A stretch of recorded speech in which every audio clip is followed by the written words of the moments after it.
don't know. There's something so solitary about being a comedian that you start to be this little dictator in your life.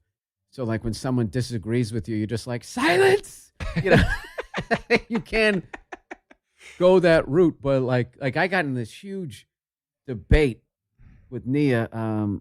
Somebody had sent me this thing on Twitter about some woman in Cosmopolitan, right? She got married at 24. It was warning women to get a prenup. She got married at 24. 24, what do you got? You got student loans and a dream. That's all she had. And she got married.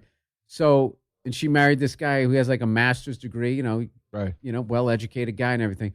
Well, and long story short, she blows up. She wrote I'm not going to name the movies. I don't want to out the, even though they put in the thing, but she wrote these 3 really fucking funny movies. And now she's writing Cosmo and all this stuff. Like she blew up, blah, blah, blah, blah. They grew apart. And now they're getting a divorce. Right. And the lawyer said, well, he's probably going to ask for alimony. And she's like, there's no way he's going to make that big of a pussy move. There's no way he's going to do it. And, of course, the guy does it.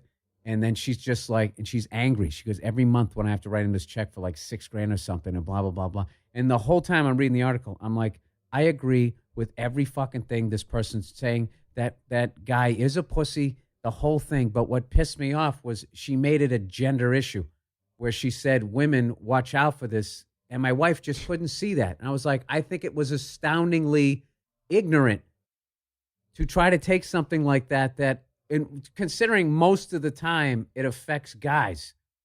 Guys are the ones getting, they always sit there and they go, hey, a woman gets 77 cents for every dollar a guy makes an hour. It's like, yeah, but you make it up on the back end during the divorce. Right. But I don't think that should be right. But this is the deal. Like, no guy is ever going to get on TV complaining about alimony. You're just another guy bitching about alimony. But she could actually make a difference. If a woman got on TV and actually just said the divorce laws out here in California are absolutely insane.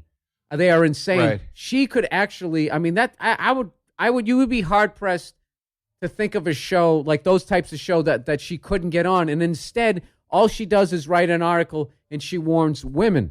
And but here's now I hear you. 100%. And we got in this big beef where she was just like, well, why do you feel she has to give you your comeuppance? I'm like, there's no comeuppance in this. And I actually said, you know what? This is actually my fault because of all the bad shit I've said about women. That's all you're hearing right now. And I'm not saying it. She's 100% right. That guy is a fucking pussy. It's even worse when a guy does it to a woman. I know that's a double standard, but get a fucking job. I swear to God, dude. I joked. I said if I was married to Oprah, okay, and she's making $1 billion. If she came home and she fucking bought me a car, I tell her to take it back. I'm not as a man. I'm not driving down this street. I don't agree. My wife bought this for me. Auga.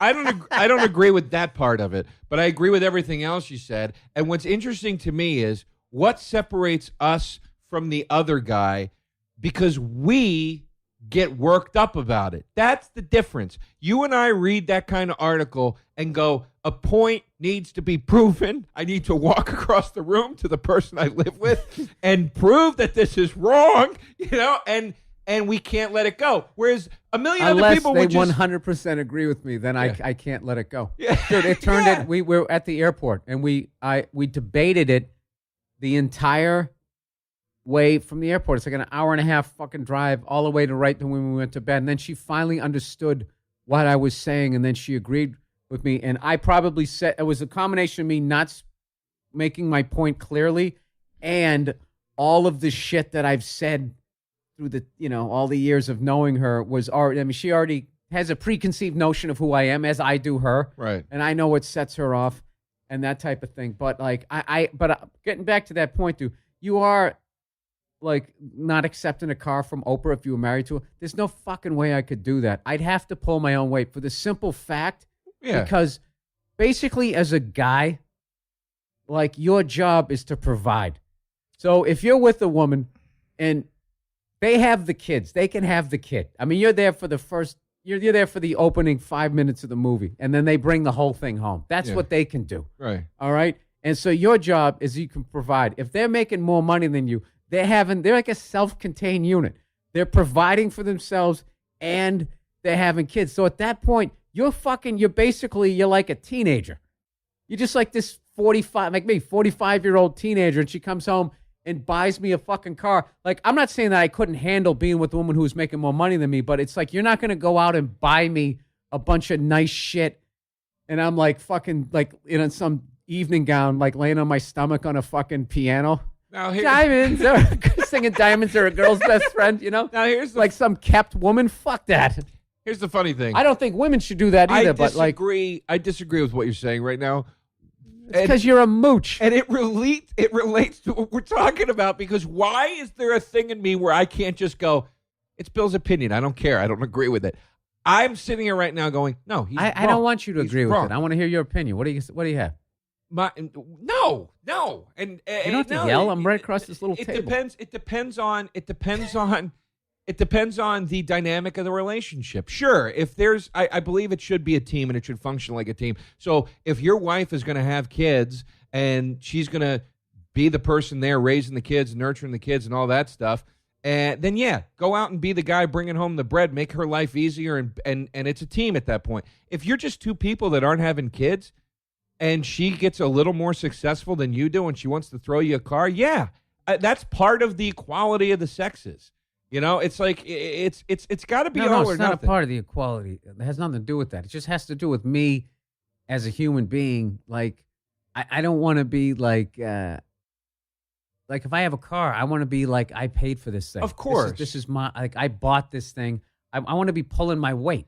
We all want to, but I think that's more about like, if I bought you a car, you'd be like, get this car out of here, as your friend. I don't think it's a matter of my wife and I'm not a man. I think it's a matter of, I just don't feel right driving a car. Dude, just like if you have like a fucking suit and you look great in it and your wife bought you all your whole fucking wardrobe. I mean, at that point, I might as well put some heels on and just be some floozy walking down the street.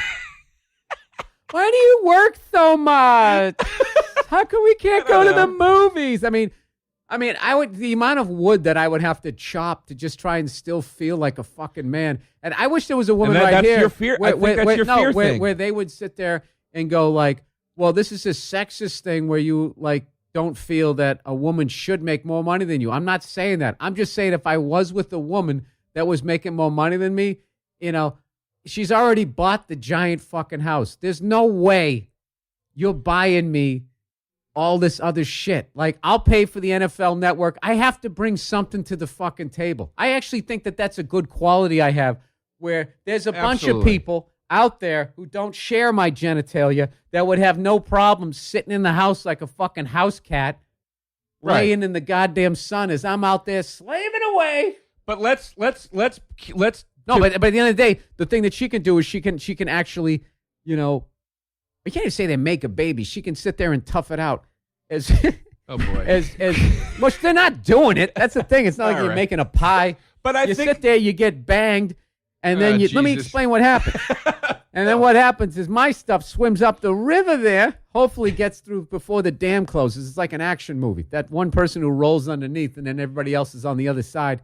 Open it up. Open it up. I think this goes back to your fear thing. That's the first 10 pages. That's the first 10 pages of your script, Joe. That's script writing 101. I think this goes back to your fear thing. And Bill, fear leads to hate. I think it goes back to your ass. Fear leads to anger. Anger leads to hate. Hate leads to suffering. Did you know that? Hey, Joe. That's from Star Wars. I'll tell you this right now, Joe. Kant lives on Won't Street.